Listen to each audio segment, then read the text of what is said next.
Hello and welcome back to Eldritch Encounters. When we left off last time, the group had gone to the carnival. Chipper had been called by a person from his past, Sarah, who also worked at the carnival, to come and speak to the owner, Bill Darby, to stay with the carnival while they were in town for the week and be a guest back at the carnival after being semi-retired for about 6 years now. Once getting there, he finds that there are several new faces and a new attraction at the freak show, which don't sit well. He meets his friend Rob Ronsky, who is also a cab driver and drove him to the circus to meet with Bill Darby and has been hanging around with him since then, noticing some strange going-ons around.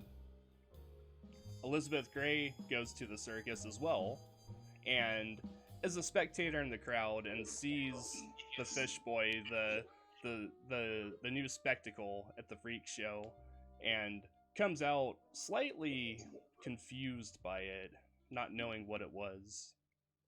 Soon after, there was a commotion where a fire had started somewhere within the circus, and people began stampeding out of the circus tent.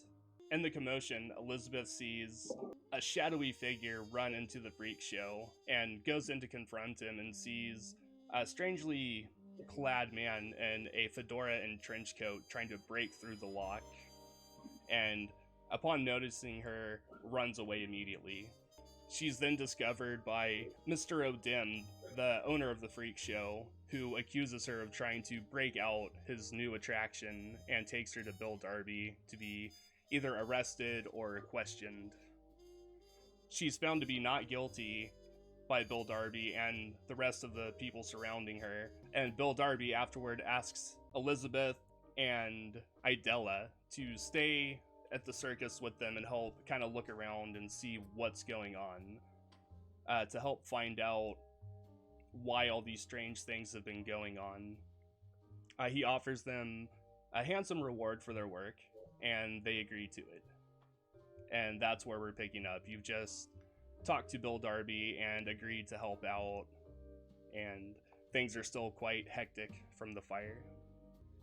Henry is gone, seemingly lost in the crowd during the commotion, but it seems to be calming down. After you agree to what Bill Darby asked of you, he claps his hands together and says, "Fantastic, fantastic. Swing by tomorrow morning and I'll have a front payment for you." I'll have to check my schedule because I work at the hospital, so I can't neglect that job for your job. And he says, of course, if you have other things going on in your life, that's totally fine. I have to be here anyway, so.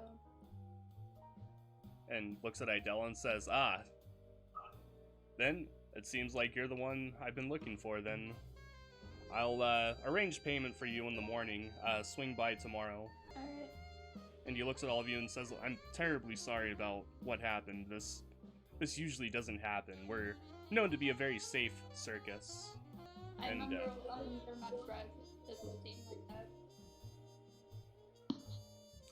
One more time. Nothing. Never mind. I realize that's gonna cause trauma. Never mind. Okay.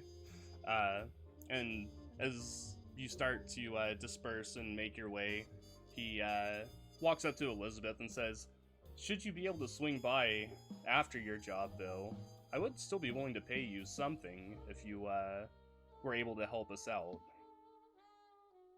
But the choice is entirely yours." I usually work in the mornings, but if I come tomorrow evening, I'll probably be free.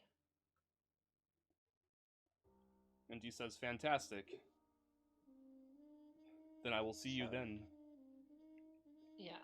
If I have time, I might stop by in the morning, but otherwise, if I work tomorrow. I'm not sure what time I work tomorrow, but I know I work tomorrow. And he says, "Yes, I understand. not everyone has the same luxury as us, being not so busy during the day and extremely busy during the night. Yes. Yes. Well, I appreciate your offer, and I will do my best. And he says, Uh, fantastic, I will talk to all of you tomorrow then. Alright. And Have he a wonderful night. turns around and begins to walk away.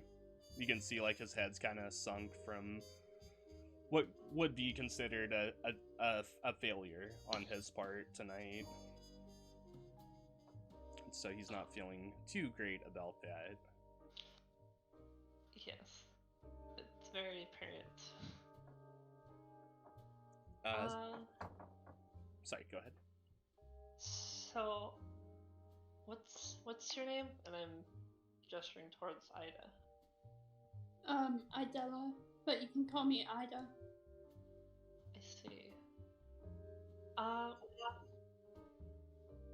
You said you were supposed to be here. Is there a particular reason why? For my job, let's say that. What kind of job pays you to go to a circus?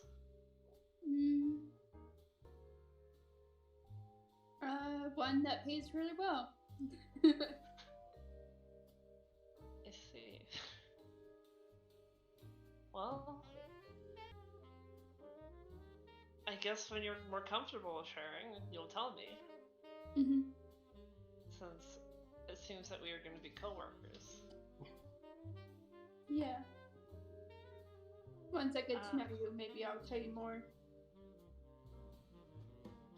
Well, if you've ever been to Arkham Hospital, you might see me.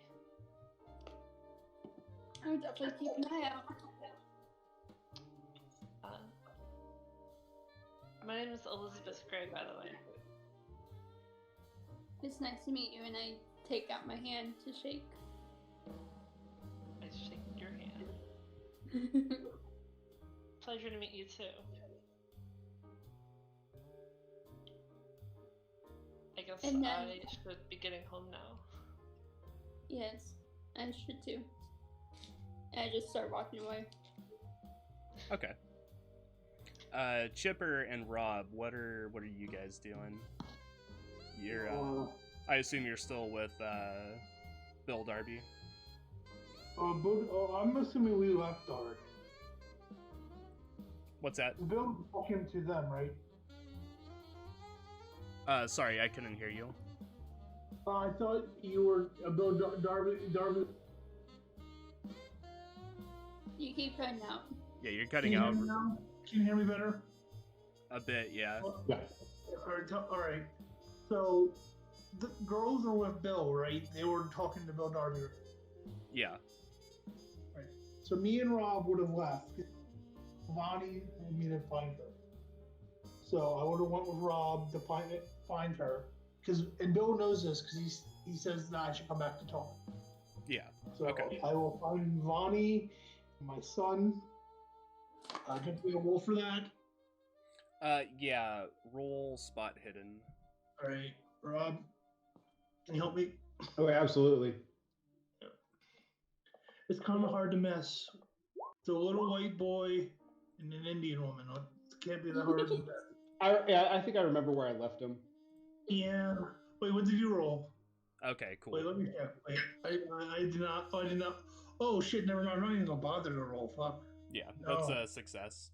So, Rob begins, like, winding through the crowd, leading you towards where he left Bonnie. And,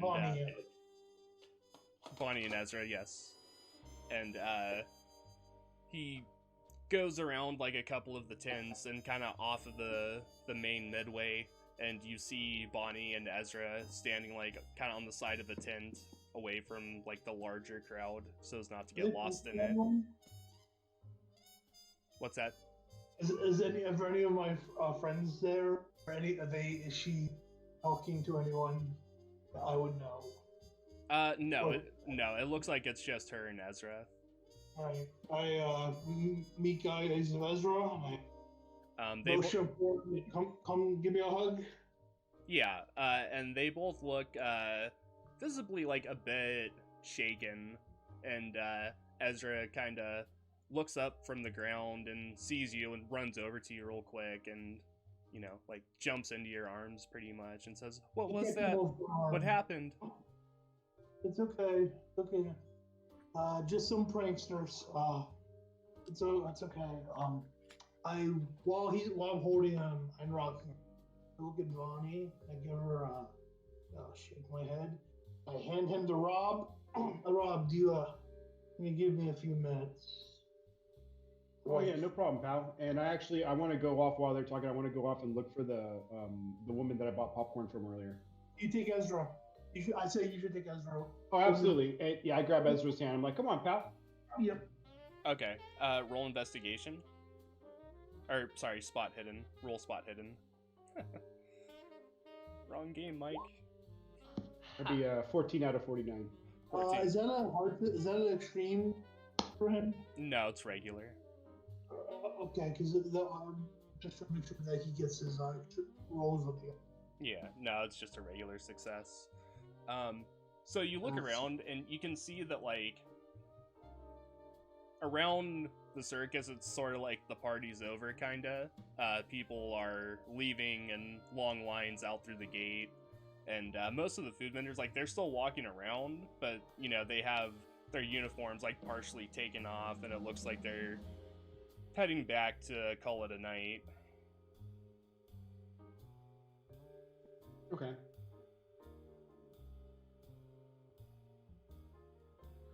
Do I see someone that looks approachable? Like I could potentially strike up a conversation with them? Roll another spot hidden.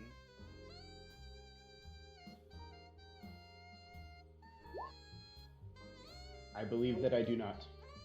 Yeah, they all look like they're pretty much calling it a night, and not really looking to sell anything else. So at that point, I would just kind of take Ezra outside and start pointing out constellations and stuff like that. Constellations? Okay, cool. While he's doing that, Uh-huh. I would tell Vonnie we need to take a walk, and I would wrap my arm around her, and I would I would say so don't be scared. The fire is nothing. And she I says, appreciate- "That was so frightening. I can't believe how the people just stampeded like animals." Am I trying to take? I mean, people are basically just animals if you think about it. Oh, I don't want to scare you, but I just hold her tight. I know that we moved here because you wanted to be, because you got a great job at Miskatonic. She says, And "Right." you're making more money than me, and I don't care. But I need to ask you real quick. And she says, "Yes. You're welcome. What is it?" Will you be mad at me if I spent more time in the circus? And I kind of like cringe a little bit because I know that she probably won't be happy by this. Uh-huh. And I say, and before she gets upset, say, "Look, I know you've never been a big fan of the circus. And I'm glad that you like the people like Sarah and everyone else. I'm glad that you come around to these folks because these people are important to me. And she says, "Yes, I try, yes." You do better." Roll persuade. Can I do charm instead? No, persuade. Fuck. Okay. Charms don't work on your wife. No, with that attitude. She's been immune to your charms for a long time now. Oh, Just even she kidding. puts them all my shit. This is gonna suck. Nope. She is not buying it. Okay. And she says, "What made you all of a sudden want to do this?" I don't want to do it. I try to sit her down or follow her. I'm assuming I got my own trailer. What's that? I'm assuming I have my own trailer. Get to it? I would say your own trailer? No, because Or this my is own, kind like, of a... area? I mean, yeah, there's like backstage areas and stuff, but no one ever, I would- like, no one really has their own, like, private place except Odin and Darby. All right. I would just like pull her aside and say, and sit her down. I was like, "Look, I'm afraid Mr. Darby's in trouble, and I know, and I choose my words carefully here. I know we don't normally talk about this, but no, your parents, you had a very luxurious life, and I admire that we're able to go so far in British society and give you opportunities. But these people are all I have. And I owe it to them to save their careers. And I have a feeling that things are going to get bad, especially in this economy. I owe it to them. And she says, it always comes back around to this. You always say that they're the only ones you have, but you have me and Ezra now. That was the whole point. If you feel like you need to help them, you do what you feel you need to. But I'm not staying here any longer.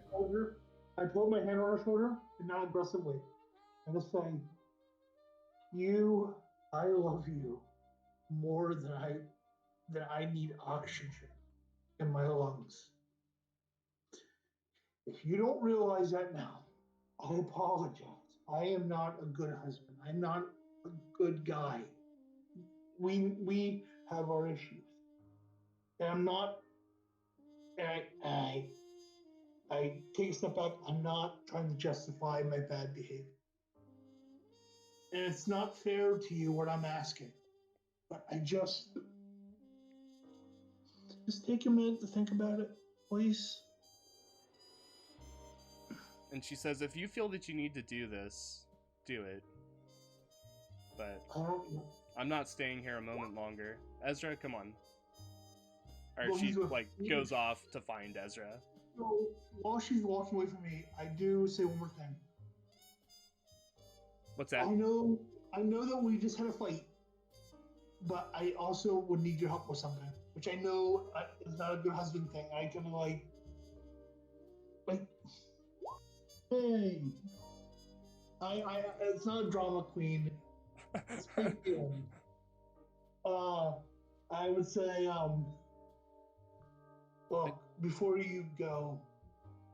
And she says, what kind of wife would I be if I didn't help you? Of course, I'll help you, but I won't stay here. Fine. What do you know about Innsmouth? You have people who work in Sedona. Here, let me roll something for her. Yep. Big hands, big heart. And she says, Innsmouth, I know it's an awful place. Most people don't go there if they can help it, but there is a population there, but they're all very odd people indeed. I don't want to scare you, but there's one of them in the freak show. And she kind of gasps and says, is that what that was? Wait, you took Ezra in there? Well, yes, of course. It sounded exciting. Lonnie, that was a child. Oh my god. Yeah. I just wrapped my arm around her. I'm sorry. Look, I don't mean to spook you.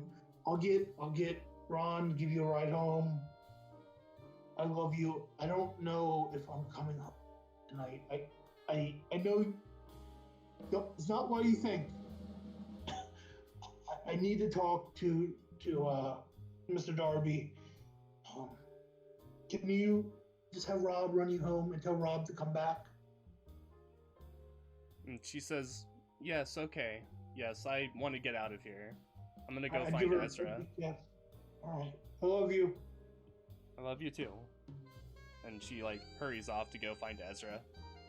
I immediately turn away and swim. Okay. Rob, what are you and Ezra doing? Yeah, so that was the Big Dipper over there, but this one that's over on the other side, that's the Little Dipper. Little Dipper? That sounds funny, Ezra says. Yeah, it sounds funny, but it's a good way to find your way around when you're lost. It's, you look up at the sky and you kind of find your way around. And he just kind of looks up, like, wide-eyed, like, really? And just kind of stares. Hey, would your Uncle Robrod ever steer you wrong, you little guy? And just still staring, and says, no, You can, like, see, like, the very bright stars in the sky, like, kind of reflect, like, off of his eyes as he's, like, looking up, just in awe. Yeah, and I just, like, ruffle his hair a little bit. And he kind of, like, snaps back to reality and says, stop, as you do.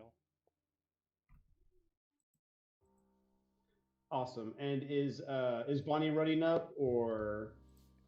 Yeah, Bonnie is approaching, and you see her kind of walking hurriedly, and says, Rob, thank you very much. Can you please take us home? Chipper wants you to come back afterwards if you can. Oh yeah, absolutely. Everything okay? Yeah. I'd rather not talk about it. Sounds like a good plan. Let's go. And I show her the way to where I kind of hid the cab earlier. Okay, yeah, and her and Ezra follow you. She's now, like, carrying Ezra and holding him close.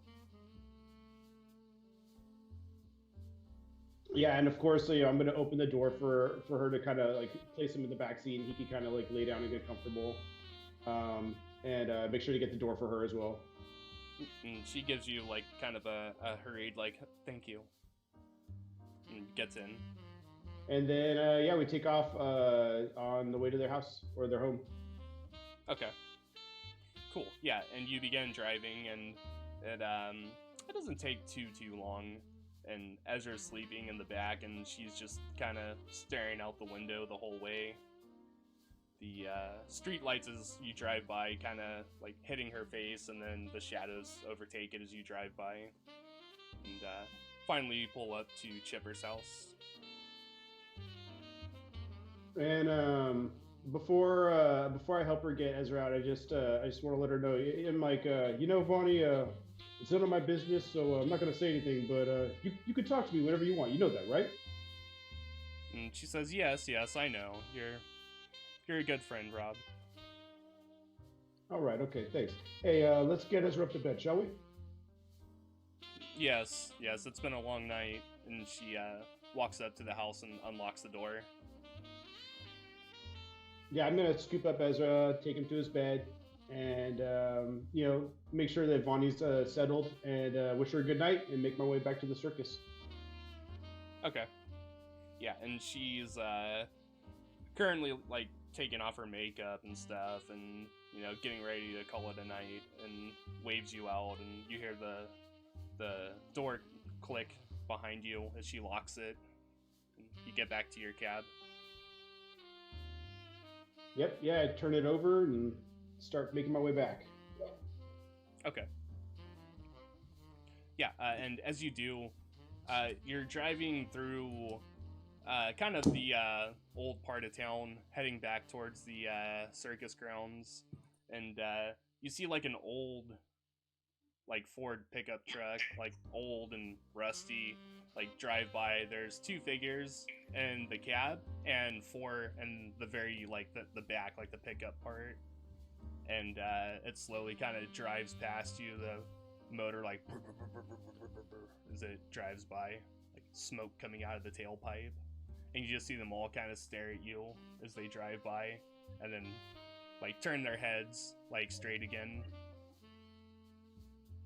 I'm gonna definitely leave some space between me and them, but I'm a little curious to see what they're doing, so I'll keep pace. Headlights are off too. Well, they're going the opposite way of you. Oh, okay, opposite direction. You're okay. like passing by, but they have, like, the headlights off. as they're like going past you. Did I happen to see if any of them were armed? Roll a spot hidden.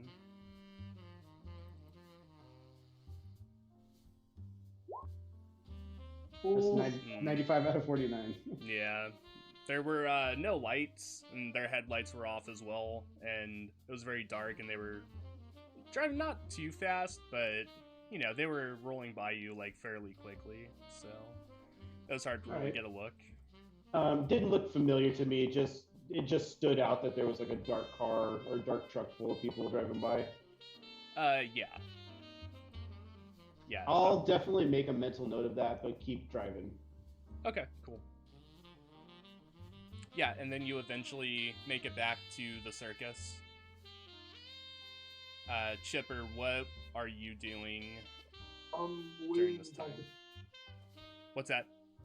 I'm gonna go. I'm gonna take a minute to breath, get angry, and I'm gonna talk to Darby. Okay. And you get back to the backstage area, and you see Darby, like, sitting in a chair in front of a mirror. He has his top hat off, and you can see, like, his curly brown hair with, like, his receding hairline.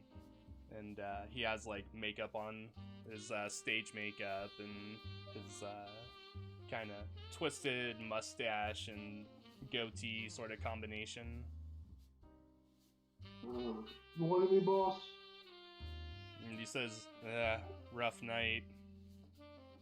And You have no idea. says, I'm sorry about that, Chipper. I don't know what happened. I don't want to say anything. Look, it's not my room to tell you how to run your business. And he says, more and more, it feels like I'm losing control of this place. That's what I came to talk. And he says, well, I'm glad it's not just me then. I have a hypothetical question to ask you. And he says, So you shoot. tell me what you wanted. So before I answer your question, my question would be, how much would I have to give you to buy in? What's that? You cut out. I said, so before we focus on your business, let me ask you my question. How much would you need for me to buy own or half ownership? And he says, half ownership? I I'm don't... not trying to pay you out. I'm trying to make sure that everybody gets paid. And he says, I don't know, $5 grand? I have some conditions. Or no, I'm sorry. This is the 1920s. He says, 1930s. what's that? It's the 30s. Or 30s, yes, but still. The If Great I'm Depression going- is already in effect. Yeah, $5 grand is a lot of money. That's like, you could buy a mansion with that. I think I have that. Yeah. Hold on. I have a condition. And he says, If I buy own- to buy in $1,000. If I give you two, can we dim out? And he says, but who's gonna run the freak show? Who's gonna be the ringmaster? No. I have ideas. I know a guy. You met him. And he's, Rob is a good people person.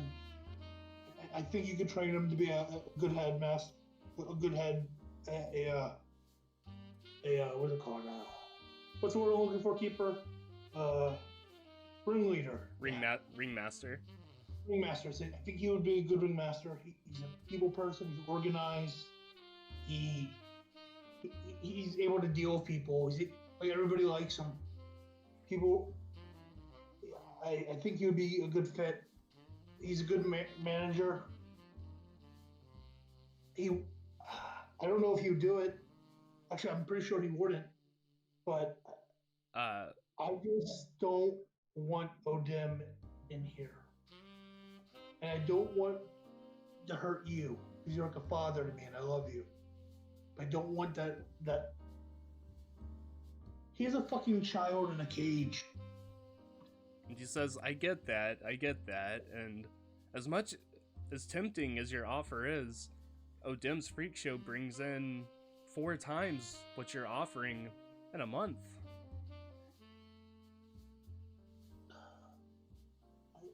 It's the only thing keeping us floating, Chip. I have some money saved. I never really spend any of my cash. You know me. I probably got 10,000 saved. That's stuff I never touched. My wife, she's money. Family's rich. Old money. Rob, I would say that you'd probably be walking in around this time. Yeah, I would definitely try to make like a discreet entrance. Not trying to be stealthy, but just more respectful of the fact that there's a conversation happening. Okay. I would motion to you. Definitely nod. I have a hypothetical. For you, Rob. What you got, pal? What's up? Would you be interested in working at the circus? Oh, buddy, you know I got the cab business. I know. You would. I know. I'm just trying to figure out a way to keep the. Hey, it's not. I don't think the circus is swell because I really do. I just, I'm a wheelman. That's what I do. Yeah, I know. I look at Darby. I'm sorry, boss. Let's just table this part now. You wanted to see me? What's that? I said, let's just table me buying in. We'll talk about that later. And he says, okay. You have a family too, Chip. Don't forget that. I know, but you saved my life. And you've repaid that 1,000-fold. I know. And I look at Rob and really think Rob about this. And I say, when you and Joseph found me, bleeding half to death by my folks, you took me in, and I feel I owe you a debt. I wouldn't have gone to fucking Britain to meet my wife if it wasn't for me to meet you here. And I always owe you. I'm loyal to you, no matter what. And he says, well, thank you. I appreciate that, Chip. You know I'm always there for you, too. I appreciate it. Anyway. That's what family does for each other. Exactly. Are we in the same room that we were in the first time that I peered behind the curtain and saw the water tank? Was that the backstage area? I think so. Yes. While they're talking, I'd like to peek back there again and see if I can check in on the creature in the tank. Okay. Roll a spot hidden.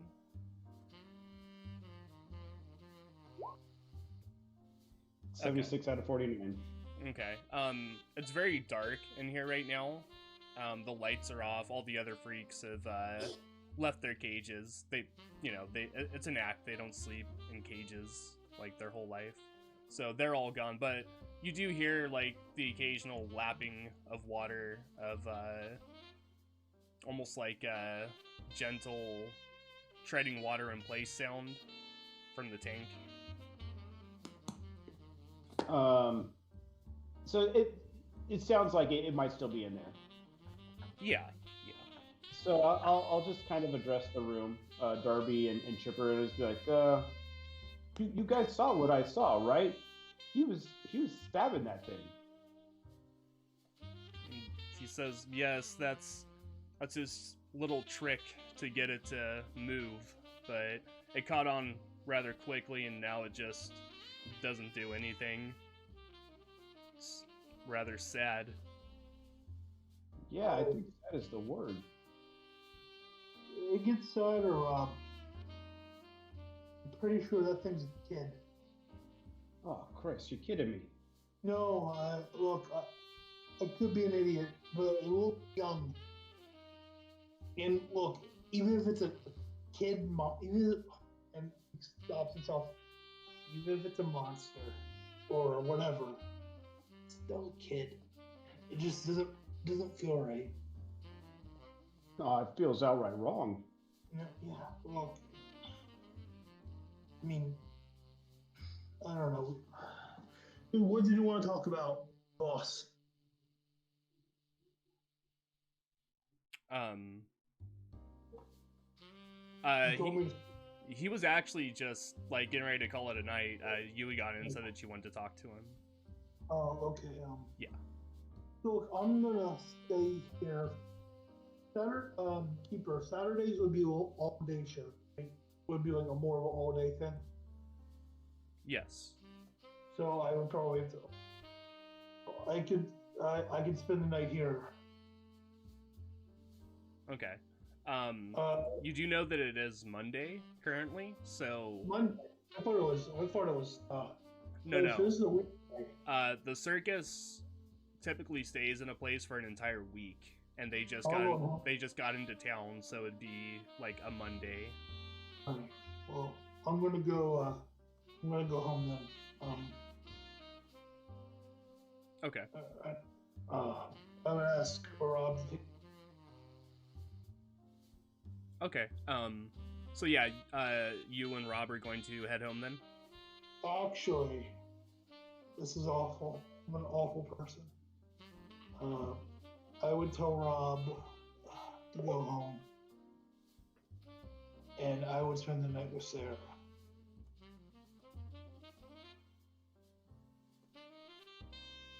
And no judgments. Rob would just make his leave. Okay. Alright, so yeah, Rob, you leave and head home. I don't know, do you like take your taxi home? Is that like, just your daily driver as well? Or do you have like a place? I think I personally own it and like maintain it myself and all that. It's like my my privately owned business. So yeah, I drive that home to Mama and Papa Ronsky, and I'm just checking out whatever Mom's got going for dinner tonight, and talking to Dad about his day at the high school. Okay, cool. And you enjoy a delicious meal of goulash with your parents. Excellent. And then, this is where you live, right? With your parents, or do you have like your own? Exactly. Okay. Yeah, no, like I basically like help take care of them now at this point. Like they're getting elder, so like I kind of live with them and make sure like everything that they need is taken care of. Cool. Okay. So yeah, you finish eating, and your dad and mom go into the living room and begin relaxing. And I might even talk to my dad a little bit about, Dad, saw the strangest thing at the circus tonight. They had Chipper told me it was a kid, but it looked like some sort of a fish creature. He says, "Oh, hogwash, you're watching too many sci-fi serials again." Yeah, I suppose that could be it, but I tell you what, Dad, it really gave me the creeps. And he says, well, I've always been kind of a girly man. But I don't judge you for it, son. You know that. I kind of playfully push on his shoulder and say, Dad. And then like I kind of walk off to go see if my mom needs help with the dishes or something like that. And like as you walk, you hear him kind of like, as you like walk away. Got me again. Taking jabs at you. Yeah, so you go into the kitchen where your mom is, who's like washing dishes and stuff. She's cleaning everything up and putting away the plates and silverware from dinner. Yeah, and whatever she's kind of like putting away, I kind of take out of her hands and start putting away for her. And I might even tell her a little bit about it too, and just be like, I'd be a little more subtle with Mom because I know she's a little more sensitive, and I'd be like, Ma, I was wondering, what would you do if you saw something that you didn't know was real? And she says, "Well, I don't really know, to be honest. Maybe have a stiff drink and think about it for a day or two. That usually seems to help." Oh, you're wise beyond your years, Ma. That's why I love you. And yeah, like I think after he's kind of helped her with whatever kind of dishes and stuff, he might retire to his room with a stiff drink and just kind of the thoughts of what he saw that day. Okay, cool. Yeah, and you go up to your room and kind of sit in the chair that you have in there, and just kind of swirling your drink around in the glass, just thinking in between, like, kind of long pulls. And then, yeah, I would say you probably head to sleep. Yeah, I think so. I think I would just kind of reflect a little bit on the day, and then like call it a night. Yeah, just get ready for the next day. Okay. Yeah, and I would say all of you go to sleep and then wake up the next morning. Idella, I would say that you're probably kind of up and at it, getting ready to head back to the circus fairly early in the morning. Mm-hmm. I don't know if you need to check in or if you want to check in with I might as well. with your office, or if you just want to go straight back. I mean, I can check in with the office. Okay. So yeah, do you have a vehicle, or do you like public transportation? I don't know. Where does one find that? It would be in like your possessions, I think. I do not have one. Or yeah, okay. So yeah, we'll just say that you take a cab, then Okay. wake up and come out of your place and hail a cab when you get out on the street. And you see like an older cab kind of pull up next to the curb, and it has like an older guy. He's probably in his 60s, somewhere around there, and he has like the newsboy kind of cap on and like a wool plaid sweater. It's kind of a chilly morning, so he has like a heavy wool sweater on, and Okay. pulls up and tells you, hop in. Alright, I get in the back. Okay. And he begins taking off and says, "Where to, young lady?" The circus. Oh, no, wait, no. Forgot for a minute. The Eastern Parish Investigators? Was that it? Mhm. Cool. So yeah, he begins taking you to your office. And it's not too far of a drive. You live not too far from where you work at, so it's a pretty short ride. And says, got a long day today planned out? Heading to work?" Yeah. I have to go somewhere else after this. But yeah, so he pulls up to your office, and it's like a 2-story building made out of concrete. It has fairly large windows in it, and it has like a fire escape that goes up the side, like all the way up to the top. Okay. There's like a short set of stairs that goes up from the sidewalk. It's probably like 7 to 8 stairs. It's pretty. It's not a very like sharp incline. So. I jump up those stairs and into the building. After asking him to stay, or the cab driver to stay there for a minute. Okay, cool. Yeah, and then you walk into your office and you see your boss there standing at his desk. And you walk in. He says, Idella, what did you learn? Did you make it to the circus like we asked? Yes, I did.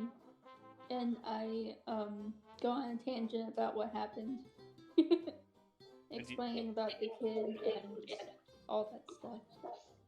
And you just see his mouth like open and his eyes just like bewildered, and he says, "My God. Well, it sounds like we were right. This place has something interesting." Mhm. And he says, "What do you make of it? Is it dangerous?" No, it just seems to be sad and wants to get out. And he says, And in pain. Well, look into this further. Don't do anything rash. Just observe for us. Okay. We need more evidence. We need something concrete to go on here." And I I was offered a position to help out around there. So I'll be observing more often. he says that's perfect. That's exactly the position that you need to be in. And he says, "I tell you what though, be discreet." And your boss tells you, "Well, just use your camera and try to get like a good picture of it so we can see what we're working with." Alright, will do. And he's kind of like opens his hands and says, "Anything else? Or you still okay on funds?" I'm okay. And I tell him that I have to go to the circus so I can scope out some more places. Or more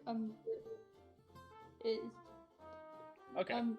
Abnormalities? What's that? Abnormalities, I think the word was. Abnormalities. Yes, that. Okay, cool. And he says, "Okay, just be careful. Don't put yourself in danger." I promise to try. And you leave the office and go back downstairs to the cab who's still waiting for you. And as you come out, he looks at you and says, "All done?" Yes. And he says, "Well, let's go." Alright. And I just jump right in. Full on head first. And did you tell him you were going to the circus after this, or? Yeah. Okay. And he says, "To the circus then?" Yes. And begins heading that way. Alright. Elizabeth, will say that you have woken up and begin getting ready to go to work at the hospital. What are you doing? So, first of all, I would check my schedule, which I imagine I have a calendar just at my desk in my bedroom. I don't really have a schedule planned, so you could just tell me what time I start work that day. Okay. I would say that today you're supposed to start at like 9 and work till 5. Okay. 9 a.m. to 5 p.m. Yes, that's what I assume. So with that, I mentioned I woke up closer to around 7 in the morning. I think I have time to stop by the circus. Spend like 20-30 minutes getting ready and then go over there. Okay, cool. And I assume you're taking the cab as well?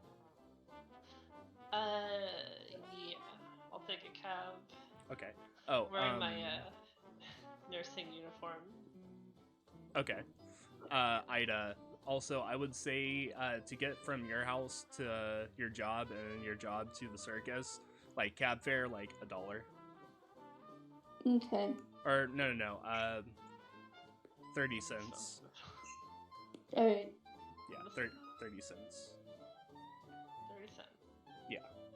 In fact, I would say probably for you too, Elizabeth. Oh boy. About Okay. 30 cents. Gotcha. So, make that payment real quick. Pardon me. You're fine. And Oh. yeah, I'm strapped for cash. are you? A little bit. Oh. I don't have that much. Speaking of which, I need to start paying attention to everything I'm spending. But yeah, you go downstairs and hail a taxi, and you see one pull up to the curb, and it's like a younger guy, looks probably about 30, and So an older guy. well, I guess, yeah, I guess, yeah. A good 11 years old. I mean, come on, man. 30's not that old. I mean, being a 19-year-old. Tell me 30's I'd not say- that old. This is 1930s. 30 is kind of old. He is a middle-aged man. Yes, middle age. Boy, as soon as you turn 30 from 29 to 30, your life is But yeah, okay, He's, out here, huh? he's basically half dead. yeah. So, but yeah, the cab driver is a middle-aged man, African American. He has kind of like shaggy-ish hair and like a 5 o'clock shadow, and he pulls up to the curb and says, "Where to? Circus grounds. Circus? All right, no problem. Hop in." I'd get in the back. And that's the give the 30 cents. man the cab fare, which is 30 cents. And you said, I'm gonna remain pretty quiet throughout the car ride. okay. Yeah, and he tries to chat you up a little bit, just, you know, conversation killing and stuff, but you're just kind of in your own headspace and kind of wave him off, and he doesn't seem to mind, you know, it's just part of his job. He likes being talkative with people if they prefer that. But a short time later, you make it to the circus, and it's daytime, so it's not very busy. I would say it's not even really open at this point to the public. I just look for the man in charge. Okay. And around this time, Ida would probably be pulling up too. You guys would be pulling up around the same time. Okay. And then we'll jump to Josh and Rob. Chipper, what are you doing? What am I doing? Besides being an unfaithful asshole, I would get out of Sarah's bed and I would peek out. Because she knows our relationship boundary. What's that? She knows the boundaries of our this is a friendship first and foremost. Uh-huh. So I would sneak out. I would probably call my wife Okay. before she goes out to work. Yeah, and you call the house, and there's no answer. Is that normal? Done? It can be if she's pissed off at you. I would call Rob. Okay. And I would say, I would first off, I would greet his mother. I would, for fun and dandy, even though I don't have any Polish language skill, in a traditional Polish, you know, what little Rob has taught me before. Traditional you know, Polish greeting. Yeah. Okay. After I would talk to Rob. Okay. Rob, and your mom brings you the phone, or calls you into Yeah. the phone, I guess, because it's corded. Of course, it's Yeah, so- ported. It's the 30s. I'll walk into the hallway where the phone is, wired to the wall, and and I'll say, yeah, this is Rob. What can I do for you? Oh, Rob. What are you Oh, Chip, how's it going, pal? Hey, do me a favor. When you do once over my house. Yeah, you need me to go inside or just kind of peek in the window? Bonnie didn't. You could be pissed at me, but I don't know. Getting the Rugrat motivated, I took time to answer the phone. Yeah, You could tell just- you what, You're good. I could do a drive by and see what I can see. Actually, go to the florist. Get some roses. She'll love it because she's a bottom there. Just tell her Tripper sent you. For you, pal. Yeah, I'll do that. Okay, thanks. And I would hang up. It's a hell of a friend right there. I know, right? Can't find a good friend like that these days. There's a reason why I picked. I'd be like, dude, really? I mean, Rob constituted the guy who said, "Yeah, of course I'm." Like, Yeah, no, that's awesome. I would wake up and I would just, catch up with some of the guys. Actually, I want to find Slim Joe. Oh, Little Joe, the guy I said owed me money. Okay. Yeah, so Yeah. roll spot hidden. Yeah, I want my fucking money, asshole. It's been 6 fucking years. Spot hidden? Yeah. There we go. Okay. Yeah, and you see him kind of walking with a group of clowns, and you see him like walking by. He doesn't Hey, notice you, Joe. and he stops and he says, "Oh, hey, what's up, Chipper?" Want my money? Says, "Oh, come on, man, you're gonna come at me like no, that?" No, I immediately stop him. No, seriously. I have a wife and kids. I want my money. And he says, "Ah, shit. All right. I- How much was it that I 60 owed bucks. you?" 60 bucks. 60. God damn I it. bought you your clown gear. Yeah, I I didn't know. get I anything. know. Then don't complain. Look, you just Alright. give me 40. He says, I no, don't no, no, care. no, I got it, I'm good for it, and pulls out his wallet and pulls out 60 and hands it to you, and says, "Pleasure doing business, Chip." Yeah, whatever. And you sly motherfucker, and, like, walks away. Goddamn time. I look at the other guys. I just go. I took the money in the wallet. Okay. Alright, so I'm done. Okay. So, Rob, Yeah. what are you doing? I think after I've scooped up some flowers, I probably didn't drive all the way to the forest. I probably just said like fuck it and went to a florist. And so picked up some flowers at a florist, and I'm swinging by the house. I'm not gonna knock on the door. I'll drop them on the doorstep and maybe peek in one of the windows real quick, see if there's a car in the driveway, anything like that. Okay. Roll spot hidden.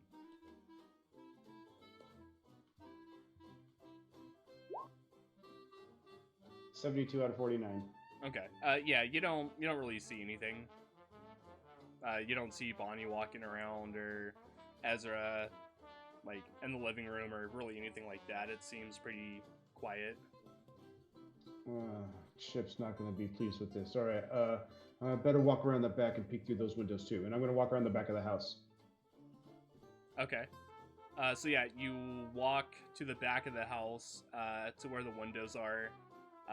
Roll spot hidden again. 59 out of 49. Oh no. The window you walk up to, the curtains are drawn. The like corner window. All right, cool. So I'm gonna resign myself to what I found, which is not a whole lot of anything, and what I might do is knock on the door quickly and then like try to jump in the cab and take off before anybody opens it, if there's anyone home. Okay, so basically you're like ding dong ditching. Yeah. Essentially. Okay, cool. So yeah, you knock on the door. Go ahead and roll me a dexterity.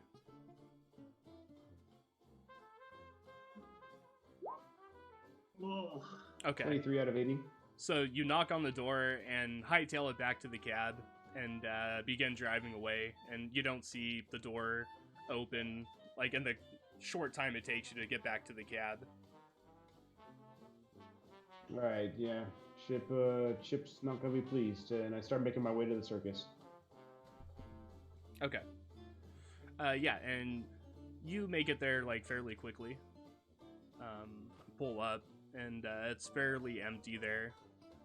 It doesn't look like there's a lot of cars in the parking lot. You see some people who, you know, obviously work there, kind of running around and doing some stuff, but that's about it. Do I recognize any of the faces as one of the faces that Chipper greeted when I first walked in with him? Roll spot hidden.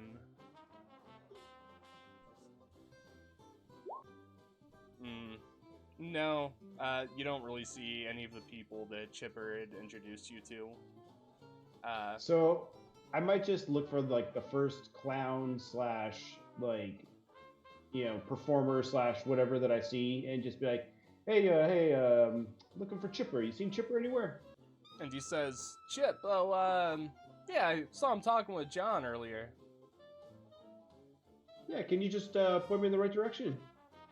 Yeah, and he points off, you know, in a direction. We'll say to the north.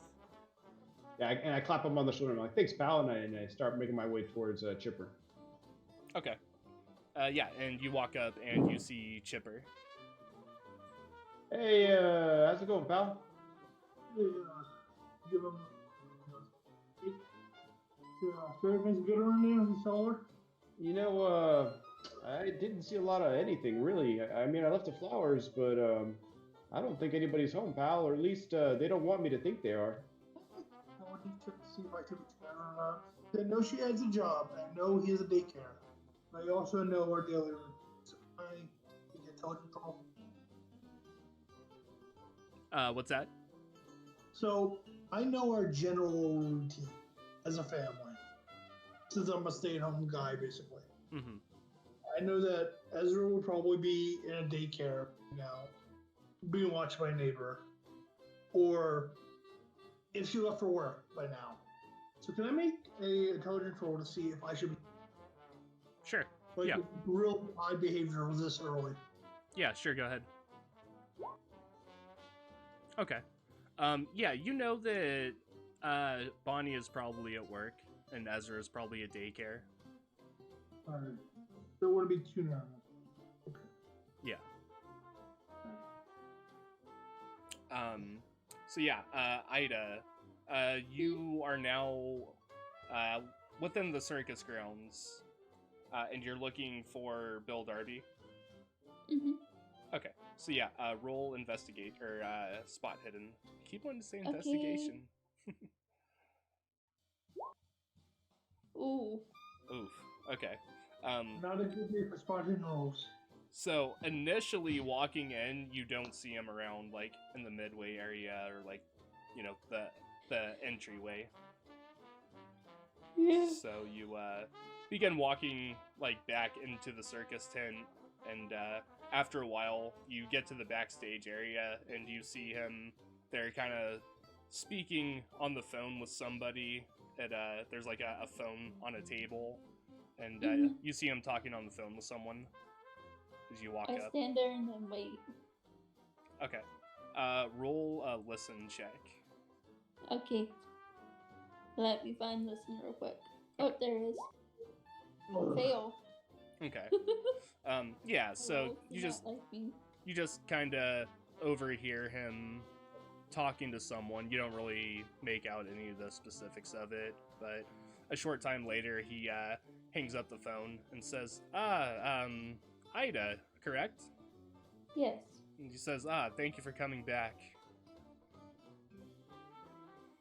I figured it would be easier to help out early. And he says, yes, yes, and we're much less busy around this time as well. And he like reaches into the desk and pulls out a almost not like a fat wad of cash, but like, you know, a pretty substantial amount of money, and it's $100. Oh my. And he says, hopefully this is more than substantial to cover this. Yeah, thank you. I just cautiously take it. Okay. And he says, all these strange going-ons, I don't really know, like, where I could even begin to point you in the right direction for this. There's, Do you want me to just search around? And he says, yes, by all means. Okay. And I just start walking out. I'm gonna do it now. Okay. So roll spot hidden. Spot hidden does not like us today. It really doesn't. 54. Okay. So initially in the backstage area, you don't really see anything suspicious or out of place. Nothing that really sets off any alarms that, you know, something's happened here or anything of that nature. Mm-hmm. So you get out past there, and the next area you're in is kind of where they keep all of the larger animals, the elephants and giraffes and lions and things like that, and Pork Chop, the bear that you saw Chipper doing an act with. Roll a spot hidden in this area. Oh goodness. Yay! First success for spot hidden. 18. Okay, cool. Looking around, you see there's what can be assumed to be normal stuff in this room. There's like whips over by the lions. There's large piles of hay to feed all of the animals with, and large hunks, like almost sides of beef for the lions. Looking around at all of this, you see on the ground there's like a dark vial of some type. I go and grab it. Okay. And you pick it up, and it's empty. There's no lid on it. I pocket and show it to Bill later. Okay, cool. So roll another spot hidden. Oh, success. 44, okay. So you begin to leave where the animals are being kept, and you make it out to kind of like the back area behind the tent, and you see that there's a group of probably 4 or 5 clowns there who were, they all have like a glass tumbler that they're drinking some kind of liquor out of, it seems like. And they're all like out there like smoking a cigarette and just like jaw-jacking with each other. Okay. I kind of want to go over and ask if they've seen anything strange. Okay.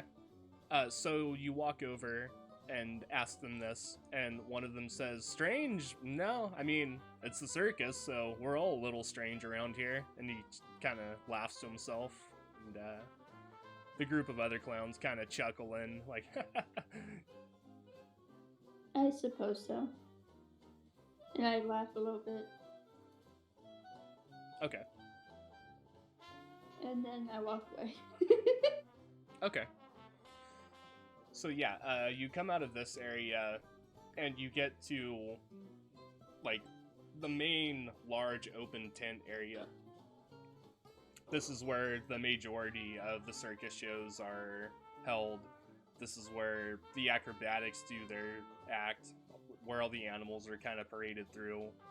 It's a very large open area, and there's several different platforms for like the elephants to stand on and do tricks with like large rubber balls. Mm-hmm. and large spotlights in the corners of the room, and like long lines going across. I just realized I should have taken a picture of the vial on the floor before picking it up. Sorry, I just thought about that. Ooh, you're a terrible detective. No, I'm just kidding. But, can I look around this area? Yeah, roll a spot hidden. Whew, Success! killing it. So in this area, you see that there is several different implements for when the animals might, you know, go a little out of control, or, you know, from time to time they get a little antsy, you know, due to their living conditions. And so you see that there is a box. It looks like it was just like shipped through the mail or something, like a brand new box that had just been opened, and it seems to be a mechanical like bull taser, like one of the long ones with like the forked prong at the end, and like you push the button and it like zaps the bull. Mm-hmm. Ooh. I take a picture. Okay. Do I roll for that? Yes, make a photography roll. There you go.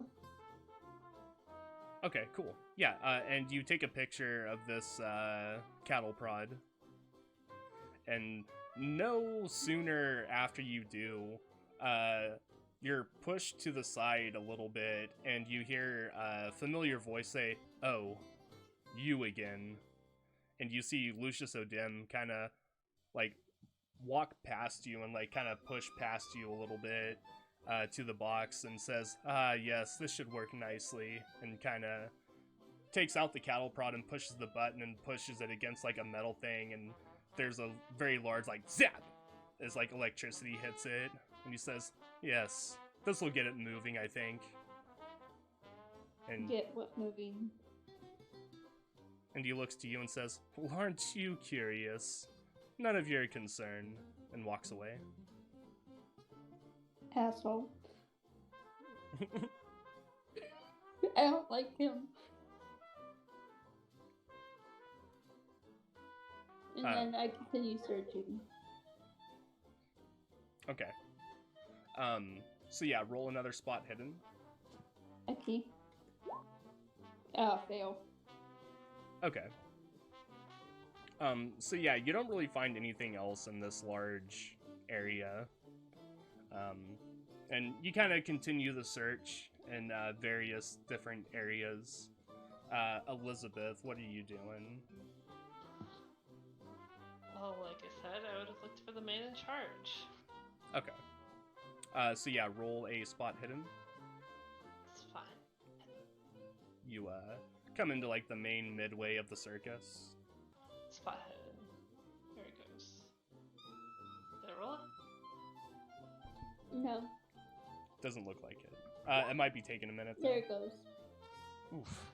There we go. I did double, so Almost the a first one. critical fail. Well, Okay. the first one was close, but it was still a fail. Yeah. So yeah, you don't see him like in your immediate vicinity. He's not in the main like midway area.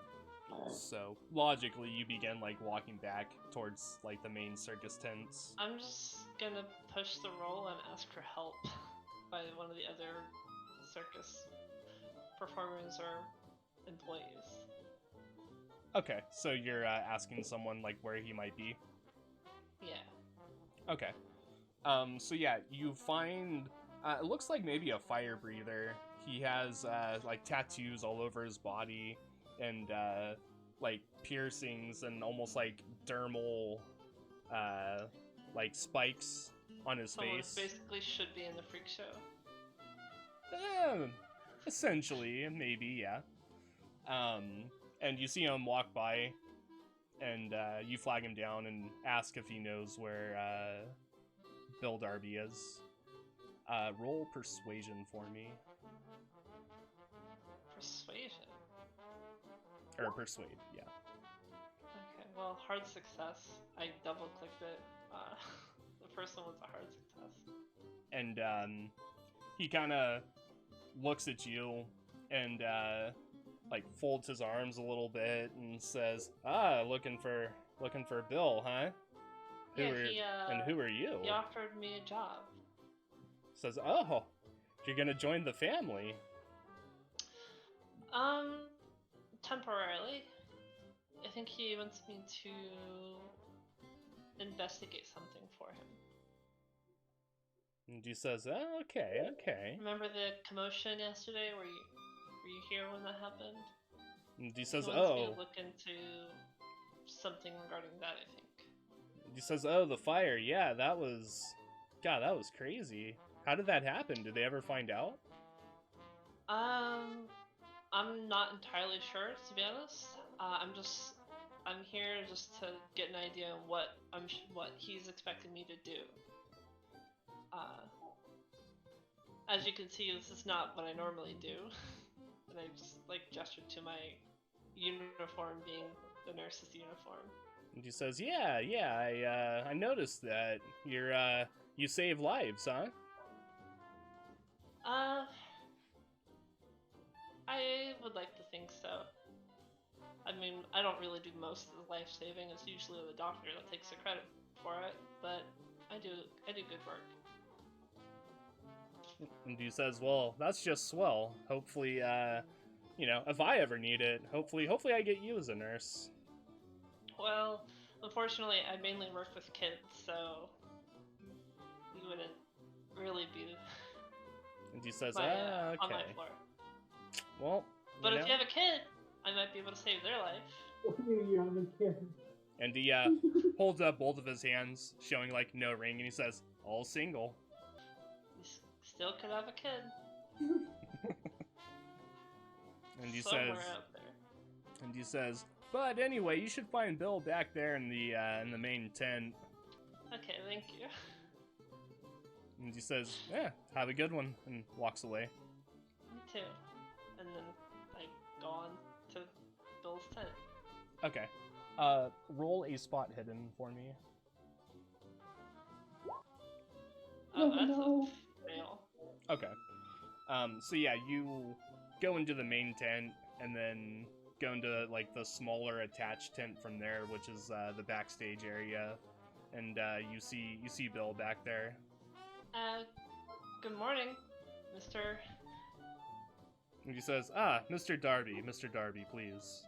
Yes, Mr. Darby. Thank you. And he says, "Good morning to you. How did you sleep last night?" I have a little bit of time before my shift at the hospital, so I figured I'd come in to see exactly what you're wanting me to do for you. And he says, "Well, I could just use an extra pair of eyes to just see if there's anything odd going on around here. Try to find clues, try to find any evidence." Okay. And he says, "I think one of your other friends, would you consider me more of security or investigator?" And he says, "Oh no, investigating around for sure." Okay. I just wanted to get an idea what my duties would be working for you. And he says, "Oh yes, we have some security around here." And looking around, you do notice that there are like some larger gentlemen, and they're dressed very strangely. It's almost like tribal looking. They all have like very, very short hair, and they have like a headband around their heads, and like a shoulder, like a one shoulder, almost similar to what Chipper wears, something like that, but in orange and black, almost leopard print. And they're holding wooden clubs. Yeah, I was just thinking, because like if you wanted me to do security work, I don't think someone of my size, being as small as I am, could do much stuff in the way of security. But now that I've understood that you expect me to be an investigator, it makes a lot more sense. And he says, "Oh no, not that I don't think you could hold your own, but No, I would never make you do something like that." I would like to reiterate, I am size 40, so I am tiny. That's like 4 foot tall, I assume, right? Roughly. Actually, fun fact, I have a character that's small. Technically, that's only like 4'11", 4'8". Yeah, You're it's legally not a dwarf yet. Mm-hmm. yeah, it's like 40. I think is the minimum size you can be. Unless you want to be a dwarf. Yeah, so I'm pretty short for a normal person.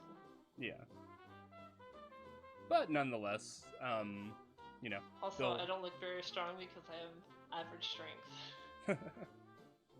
and, So.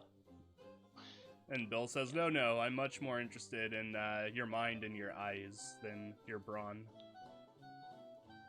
I can definitely ask around and try to get some information and see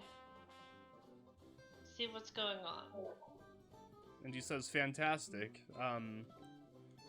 He reaches into the desk and hands you over $50. $50. And says, I know it's not much, but however you can help will definitely help us. Alright. You paying me now before I do any work? That's very generous of you. And he says, well, I have faith in the people I employ. I guess that makes sense. Cooper, I have a question.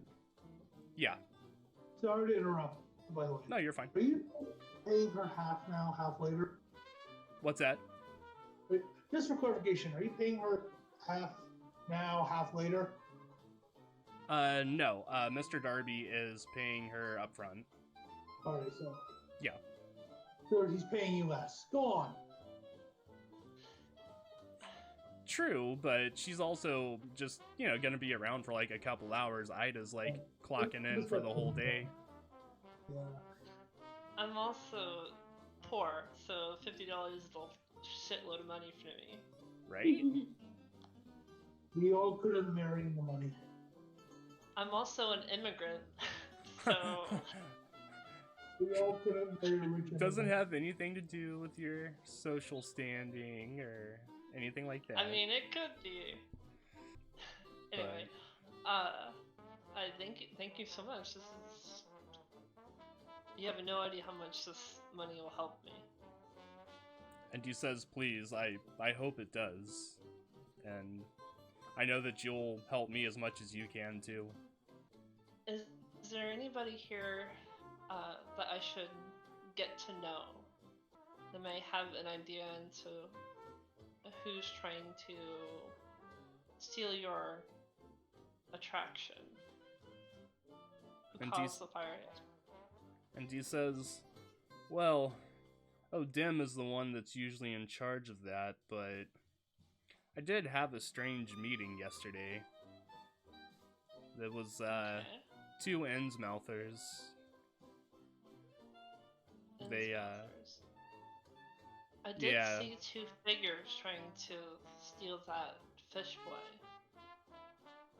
And he says, Could it really? have been the same people? And he says, I would be willing to bet money on it. So, who are these Innsmouthers? I should probably keep an eye on them specifically.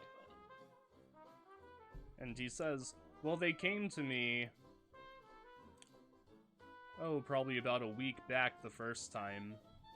And one of them introduced himself as a Mr. Carter Gilman.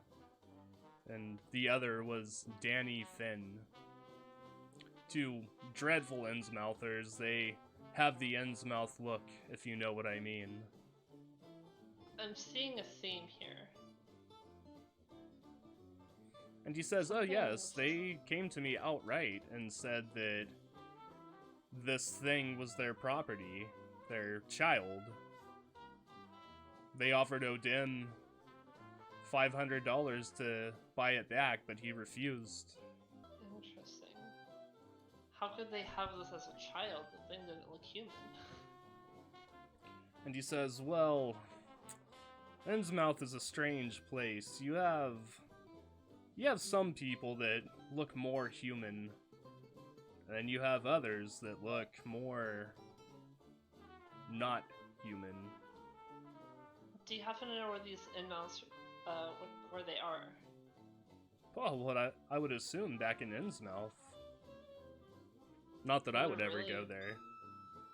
If they were they not here yesterday? And he says, yes, they were here yesterday. Okay. I have no idea where they might have gone. They left very upset, but I assume they went back to Innsmouth. Where else could they go? Did you have a conversation with them after the events of last night? And he says, no, they never came back around. I have a feeling that they'll be back. I have that same feeling as well. And I hope Odin will hear reason this time. Well, if that fish boy really is their property. And he says, yes, I mean, I'm not arguing, but the freak show is Dim's domain. He owns it. I have no say over it. We might need to get the authorities involved. And he kind of looks around and says, now, there's no need for that. We're a legitimate business here.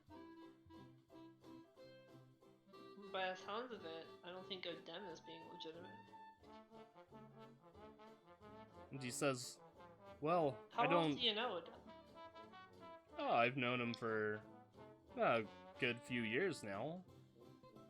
He's difficult, but he brings results.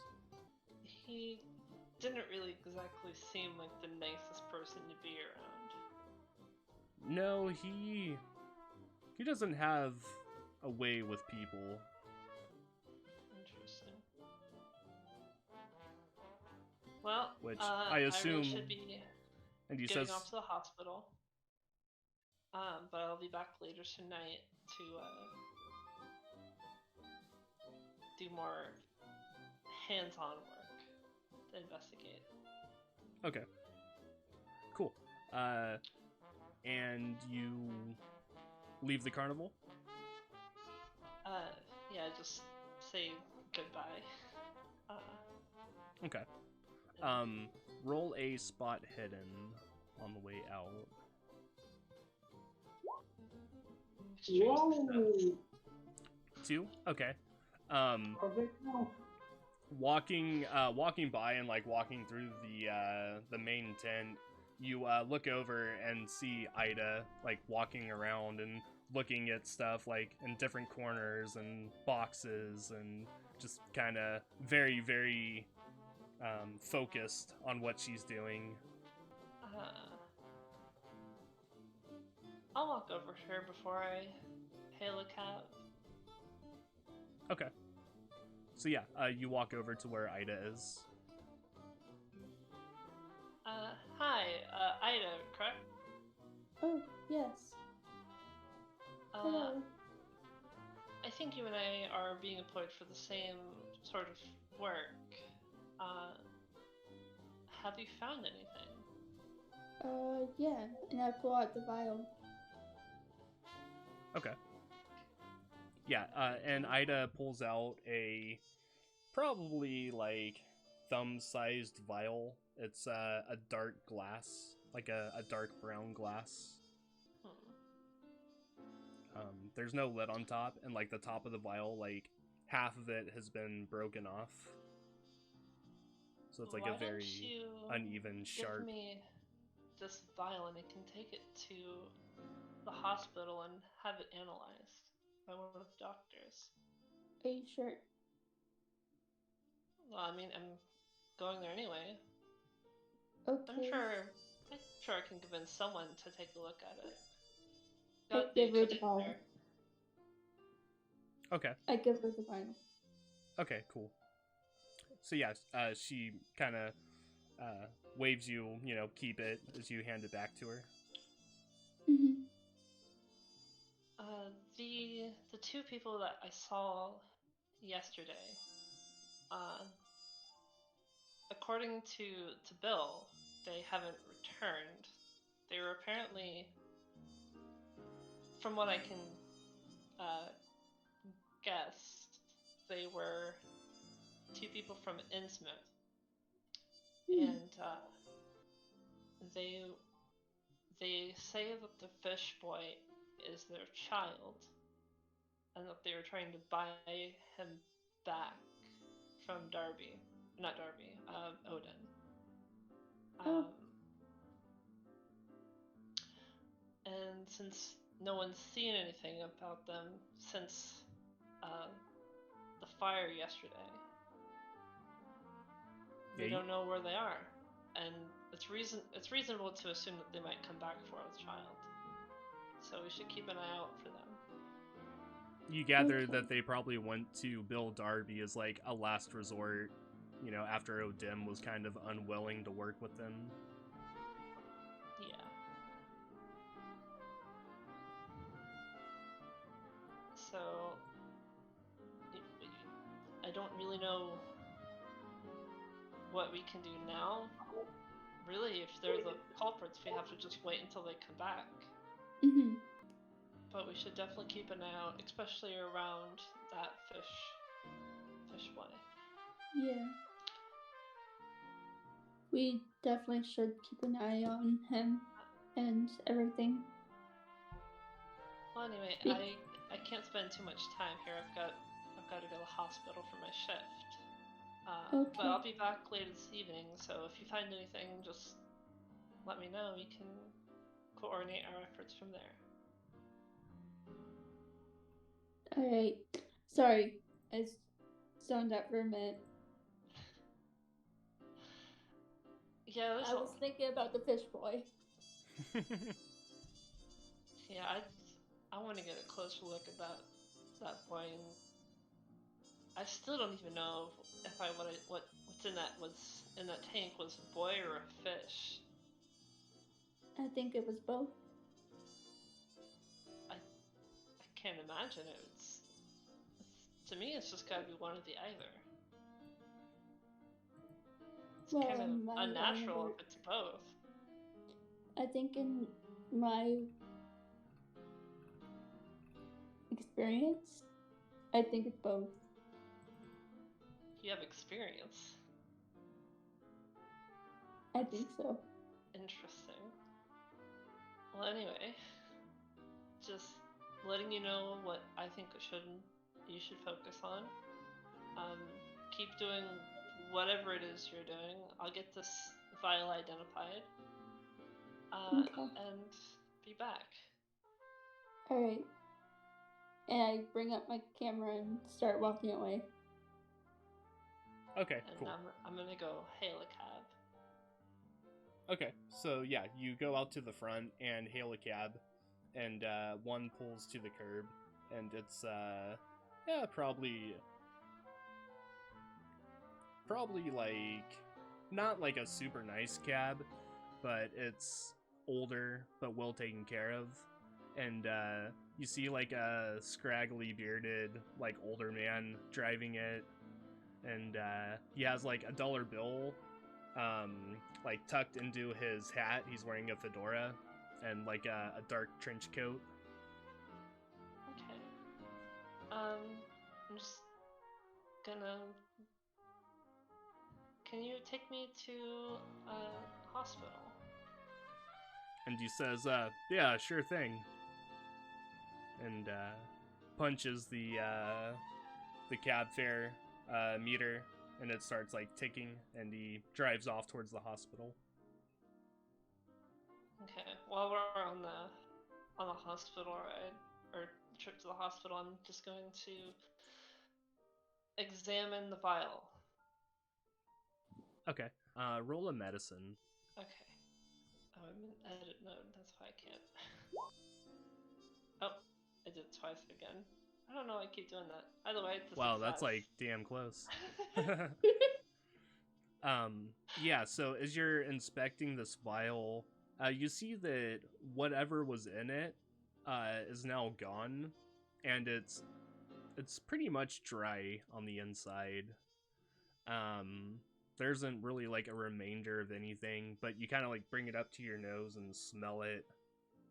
And Is there like there's no residue on the side or on the? there's Is like there any sort of residue? there's like all right, you know how like when you have a cup of coffee and it starts to cool down and like as you drink it, it leaves like that ring on the inside of the cup. Yeah. There's like something like that on the inside, like just below where it's broken off. Yeah. But That's it's good enough. not liquid. It's more solid than it is liquid. Yeah. It's like hard It's and still crusty. enough for me to try to identify it. Yeah. And it is like almost like a brown green in shape, almost like a pea green. Yeah. Okay. And raising it to your nose, it smells very. It's very odd. It's almost like a sweet, but almost like fish-like or ocean. So it smells like salt water. A bit. There's like a bit of like a saltiness to it, but it also has like a very pronounced like sweet to it as well that kind of sticks to the back of your throat after you smell it. Does it smell like it would be toxic to ingest? Does it smell like it would what? Does it seem like it would be toxic to ingest? Roll another medicine. Oh my Oh, god. dang. So, looking at it, I mean, most things that come in vials, a lot of times probably aren't good for, like, ingesting, unless it's, like, penicillin in small doses. But typically, most of the time, things that come in vials like this are, not really meant to be ingested. Gotcha. You know, sometimes, like, iodine comes in a form like this, and, you know, people most certainly wouldn't drink, like, just pure iodine. Yeah. Well, not really much I can do, because I'm not a scientist. And I don't have the proper equipment. But I'm just gonna do what I can. Okay. So yeah, you're basically just going to take it to the hospital to get it examined by someone else? By a specialist, yeah. Okay, cool. So yeah, you get to the hospital. Let's see. Who would you talk to about that? Like a Probably the toxicology department. toxicology. Okay. So yeah, you go to the toxicology section of the hospital, and you find Dr. Bowers there. And he says, Excuse me, doctor? and he says, yes, nurse, what can I do for you? I was at the circus and they have employed me to do some evening work, and conducting an investigation on some Says, strange exciting. things that happened yesterday. There was suspicious people who caused a fire and tried to steal one of their attractions. So I'm there investigating, and one of my coworkers there has found this vial. And while I don't really have the expertise myself, I figure you might have some way to identify what was in this vial. And he says, well, let's see what you have here. And I hand him the vial. Okay. And he There's really not much in it, but I hope it's enough for you to get an idea of what's inside of it. And he very gently, takes it from you, and takes it over to one of the lab tables, and he begins, first off, he holds it up to kind of look at it and see, if there's any sort of residue or anything on the inside, and says, well, luckily for you, young lady, there's quite a bit of a residue ring in this file, so I should be able to get something off of this. And reaches into like a clear glass jar and pulls out like a long stick with a cotton swab on the end of it and puts it into the vial and turns it a few times and pulls it back out. And coming out, you see that the white like cotton swab on the end is now just like a green brown color.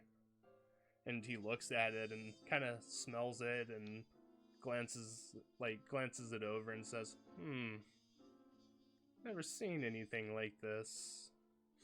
Smelled anything like it either. Where'd you say you got this from?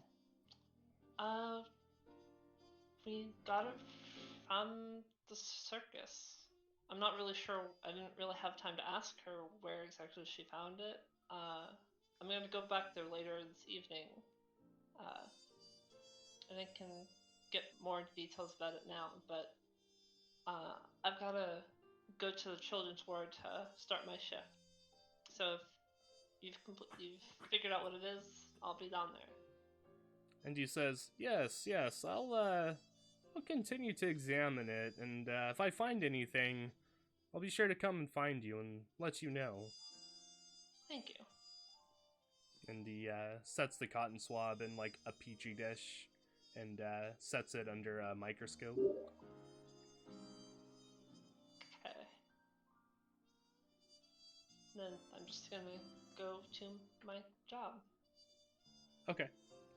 Yeah, so you go to the children's ward and begin your day.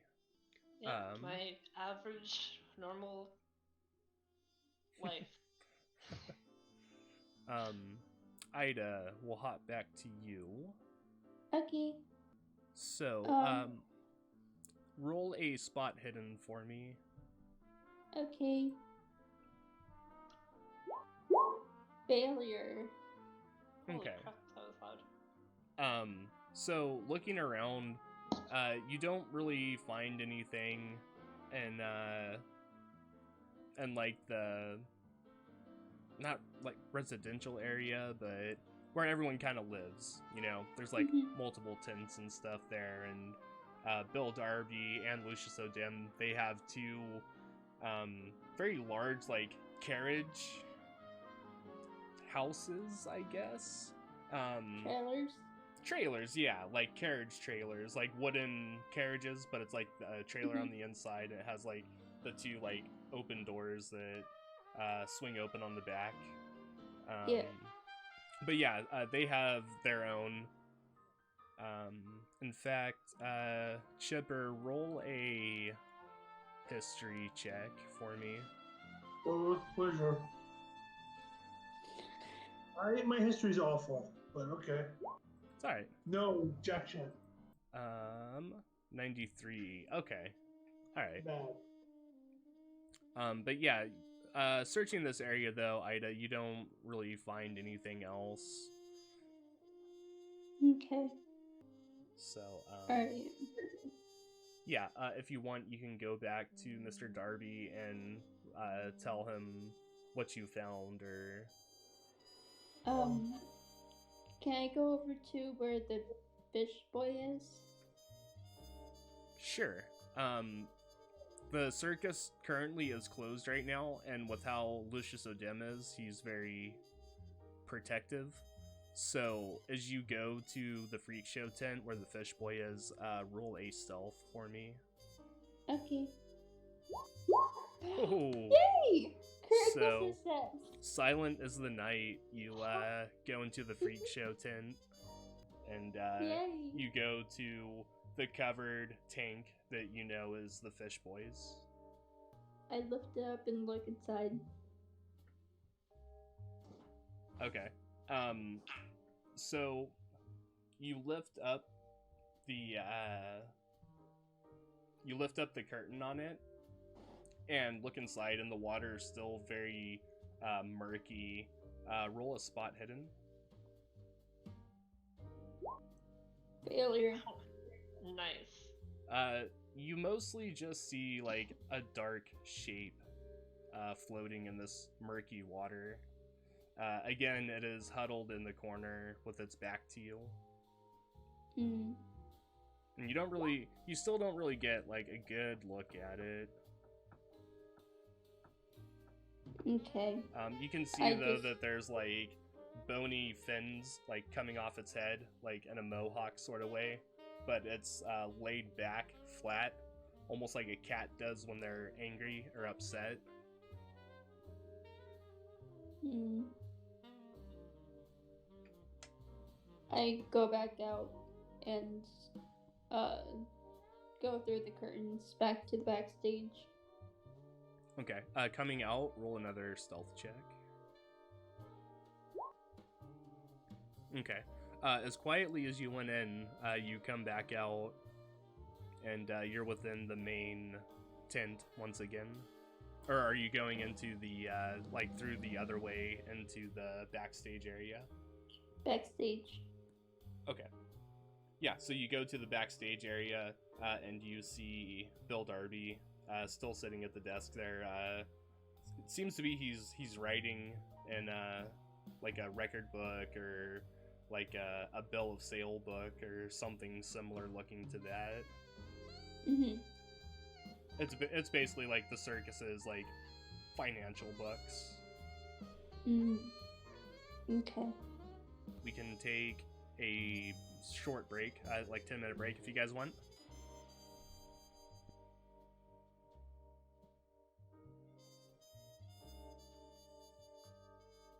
So, Ida, yeah, you are approaching Bill Darby, correct? Yes. Okay. Yeah, and you see him, like, kind of writing in the financial books as you approach. Okay. And he looks back and sees you and he says, "Oh, Ida, hello. Did you, have you learned anything yet?" Mm-hmm. I found a bottle that, or I found a vial that, I gave to Elizabeth to go examine. And he says, "A vial? What did it look like? We carry some things in vials around here, medicine for the animals and other things, but did you happen to get a good look at it? Was there anything on the outside?" A dark vial. And he says, It was a pretty dark vial. He says, yes, most of ours are dark too. Did it have a label on it? Most of our vials are usually labeled. No, there wasn't a label. Curious. I'd have to see it to be sure. Do you I have gave it? it to Elizabeth to examine at her job. And he says, "Okay, well, should she come back later on, hopefully she'll bring it back with her and I can see if it's one of ours or not." Alright. What else have you found? Anything else? Not that I know of, other than, something that Lucius, bought. Okay. And around this time, Chipper and Rob come into the tent as well. How long has it been since I made my first phone call? I'd say about an hour and like an hour and a half. So I'm assuming that she's really mad at me. So what I'm gonna do is I'm saying, "Hey boss, can I use your phone?" And he says, "Oh, yes, of course. Hurry up though, because I have exciting news to tell you." Absolutely. So I would make 2 quick phone calls. I would make one call to her office, to her section of Misatonic, and I would check in with the receptionist. Okay. And I would, hey, And the phone rings and she answers, and you hear, "Yes." Hello, this is Shipper. Shipper, what is my last name? Williams. Williams. What? Yeah, I'm an idiot. Thank you. Jennifer Williams. Yes. I'm calling about my wife, Pastor Avanti Williams. Is she available? And and the voice on the other end of the line says, "Please hold." And it's silent for a couple of minutes, and then the voice comes back. She's not available at the moment. Is she at work? Yes. All right. Tell her it's no big deal. All right. Hang up. Okay. All right. Sorry about that, boss. It is. Oh. And he says, yes. I just got off the phone today with a representative for Barnum and Bailey. And my jaw just drops to the floor. No way. And he says, yes, they're sending out a representative tomorrow to come and look the circus over and see how it is. Wait, no. I would take a seat, kind of like interaction. No, are they like picking people out, or are they like picking out incorporate? And Bill says, no, they want everyone to stay. And he kind of looks at you, and his brow furls a bit, and he says, but that also includes the freak show. They're especially interested in that. Well, maybe this is one of those. I give him a smile.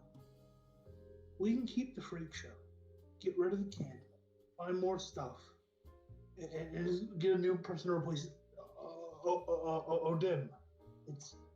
They could probably help us. We could probably flip it. You can probably flip it. And he says, perhaps, yes, but they're interested in the whole thing though, so I'm afraid Odim will have to be part of the deal. We buy him out? We could try, yes. I'm gonna have to think about it. My wife, I would pause. We have a little nest egg. Ugh. If I use that egg on Ness, she would literally kill me. And he says, I understand, Chip. I do. Mary, as long as you understand. And he says, but with this representative coming out, this could change everything. We'll be a part of the big times. Yeah.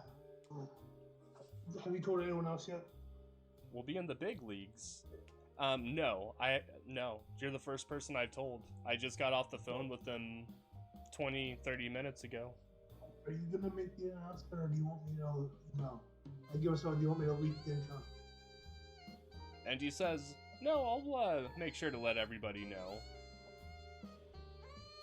I'm quite excited to share this news with everyone. I know Sarah will appreciate it. And everyone else. I kind of look at this to Rob and Ida.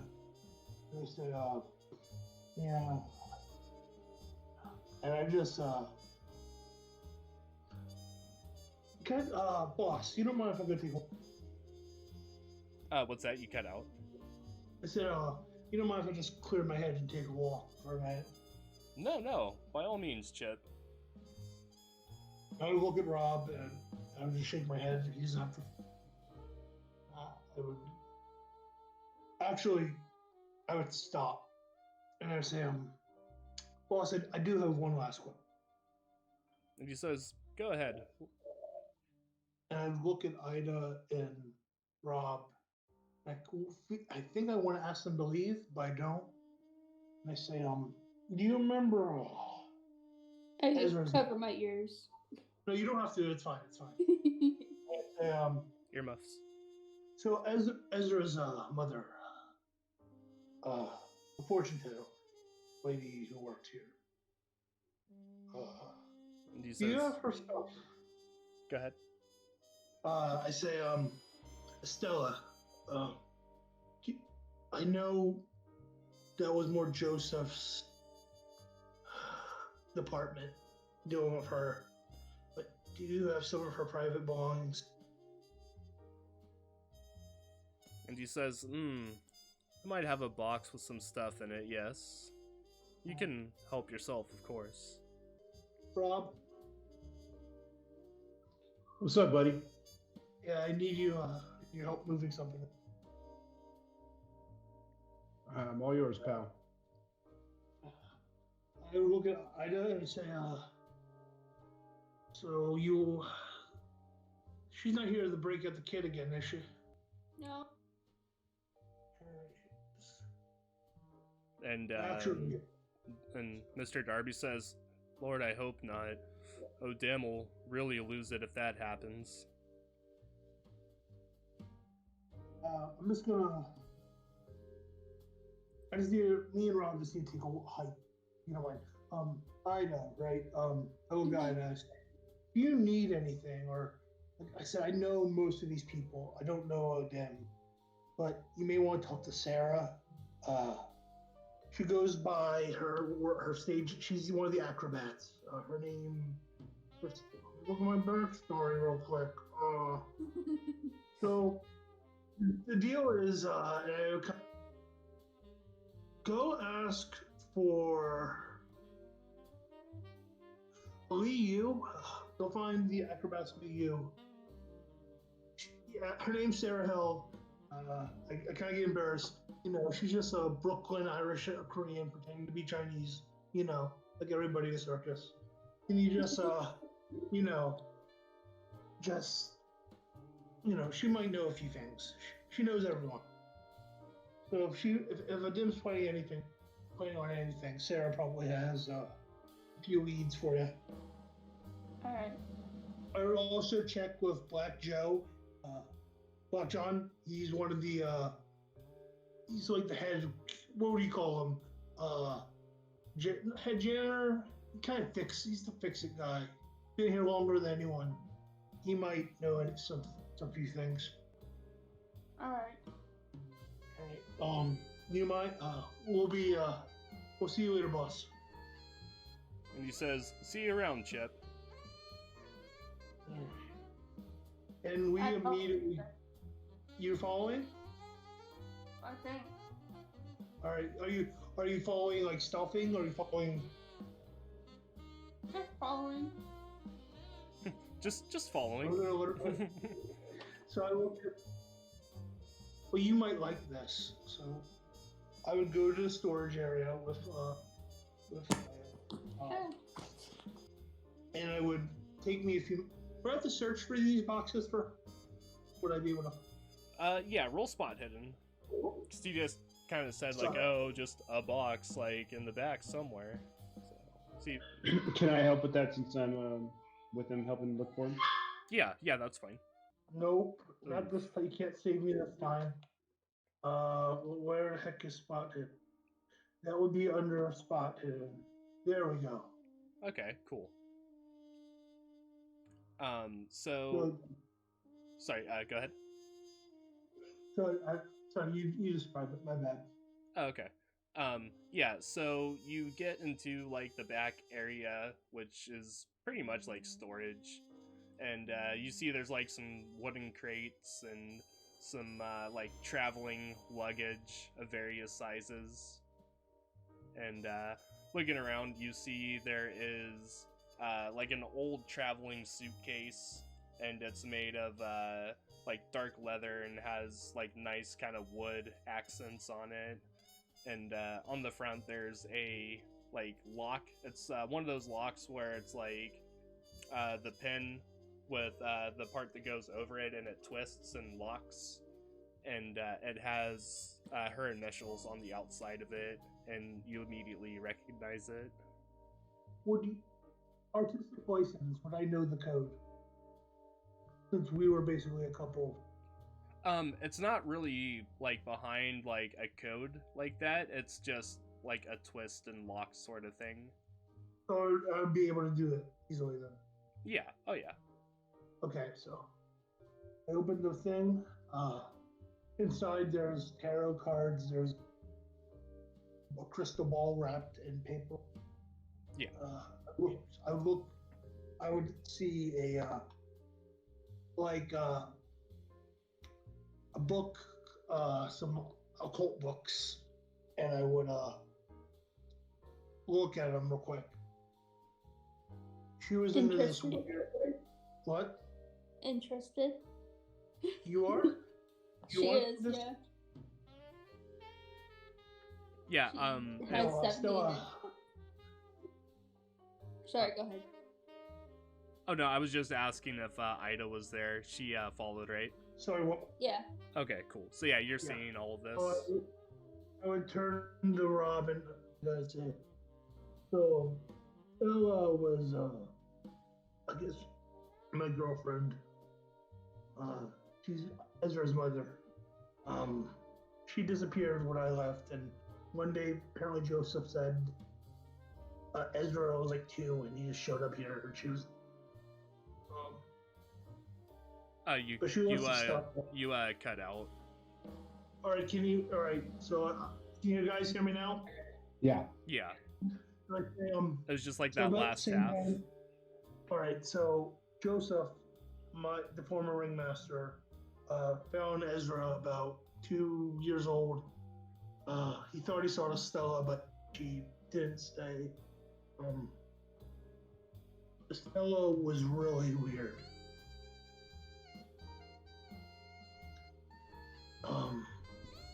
She did weird shit. She said she could see the future, the past. I swear I saw her levitate once. She would wake up in the middle of the night, ding out of her in her ears. Then the next minute, the blood is just gone. I don't like talking about this. Then don't I tell don't me. know. You're I fine. don't. I don't know if I should burn this stuff. Keep it. I don't want Ezra to have that. I can hold Do you on want to it? it. I can hold on Why? to it if you want. Why? I look at Ron. Why do you want this stuff? Let's just say me and your old friend have something in common. You know. How old are you, kid? 19 or 18. All right. I get kind of tense. I look at Rob and I say, turn back to you and I say, drop this shit now. And I'm not like mad. I'm just like it might look cool and interesting, but so is opium. Don't get I have involved. visions too. That escalated quickly. Can I make a sanity roll? What's that? Can I make a sanity roll? A sanity roll? For what? Yeah, that would spook him. That would spook me. Oh, okay. Yeah, go ahead. Okay, I'm good. Cool. Superstitious, So, are we? Yeah, no, like I saw some stuff with her. So What- yeah, you lose 3 sanity. Wait. Oh, I was hoping 1 because it was by choice, but okay. Jeez. I mean, you asked. That's what I get for losing a hard sanity. Wait, it says you succeeded. Yeah. Yeah, but you take Yeah. but you take some like for success on certain things too. I thought it was 1 for successes. Hard. But, No, but it fine. it depends on the severity of like what you see or like what it is. Sometimes it can be like a D4 on a success to like a D12 on a failure. What would I got if I failed? Well, if you failed, it was still just a D4. Like it's not like that big of a thing, All right. Unless I'm it sorry, is. maybe- unless it is to your Yeah, well- character. No, it's spooky, but it's not like day ruining. Okay, if it's not like Vietnam flashback style, then I yeah, mean, it's not I saw very some severe. weird stuff. Yeah. I saw some weird shit, but like nothing too bad. Yeah, so the severity wouldn't be that harsh on it. It's fine. 3 is fine. I would say, look, I can't help that you what the gift that you have, and that's what she would call it, a gift, but it's not a gift, kid. That was the first sanity roll of the game, actually. You're welcome. And I would say, I feel bad for saying this, but look, kid, just maybe, I don't know. Find a It's different better hobby. than burning the shit and allowing spirits to come out of it. I walk away. Okay. Actually, I turn back and I say, you really do not know what blessing. What? I don't mean to be mean. I don't mean to be rude, ma'am. But you don't know what you're messing with. Yes, I do. Says the 18-year-old. Okay, just because I'm 18 doesn't mean I I don't know leave. Me shit. and Rob leave. I turn to Rob. So what do you think? I think it's all hocus pocus, pal. I mean, I don't believe none of this. Yeah, here's the thing. Like, I agree with you, man. I just thought lucky guesses, But then she would start doing the weird stuff, like the sacrifices of like squirrels and like. Oh, you said it, pal. It's weird. What? It's weird. You said it. You said it. It's weird, man. The weirdest thing. She literally. You cut out. I would say. Josh. I pause there. Oh, okay. Sorry. I would say she literally lived at least a foot off the ground. It was like midsummer or like a few days before or some shit. We were in fucking, I don't know, fucking North Dakota or some shit. And all of a sudden I come back from like, partying with the boys. The next thing I see, I go to bed, and she's fucking loving, fucking.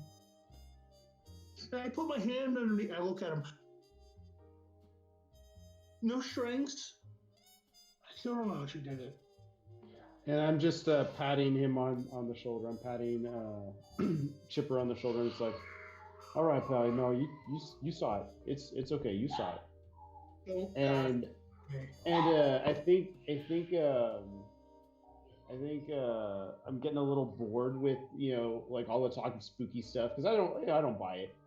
Uh-huh. And I think the one thing that I'm curious about is Odim's thing, and I might actually excuse myself and go investigate Odim's area really quickly. His trailer thing. Okay, like his personal quarters. Yeah, I want to see if he's there. And if he is, I'm just gonna keep on walking. I don't want to interact with him. I just want to see if his trailer is unattended.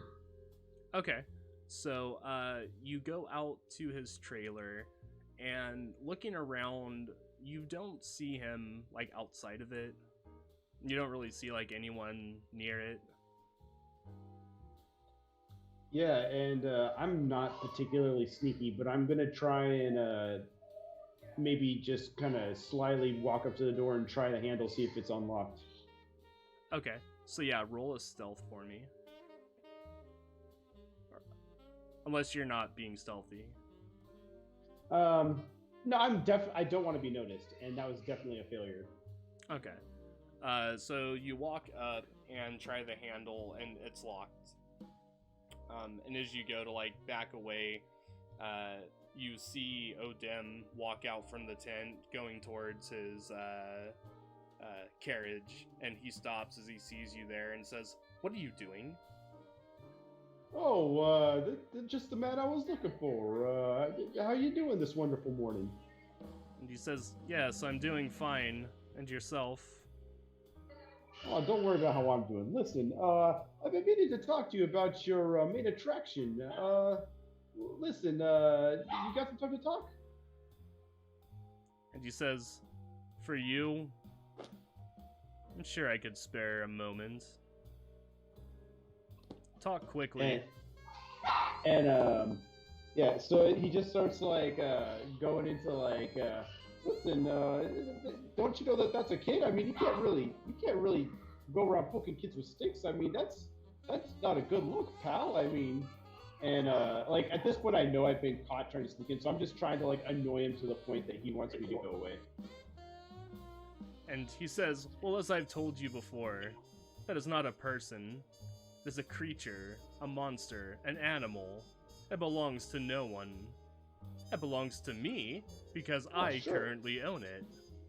I mean, you say it's a creature, and I mean, sure, I'll meet you halfway for a second, but listen, I mean, that was pain. It was crying. He says, yes, well, sometimes you have to do drastic things to get certain things to perform.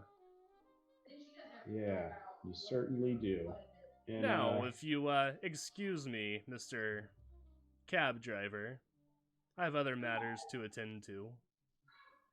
And I twirl my mustache. I say, it's Ronsky, Robert Ronsky. And I turn around and walk away. And he kind of watches you as you go and says, yes, Mr. Ronsky. And goes up to his carriage and opens the lock on it and goes inside. So am I still with Ida? I think we are. Yeah, I'd say you two are still So together. I would give her the stuff. I would keep the suitcase. I would give her the stuff. I would say just some books in there. Okay. Crystal ball. Tarot card. So after game, Apple, add that to your personal items. Alright, books, crystal ball, and what? Tarot cards. Tarot cards. Okay. I would also say that one of the books is by Crowley. It's the Book of the Law.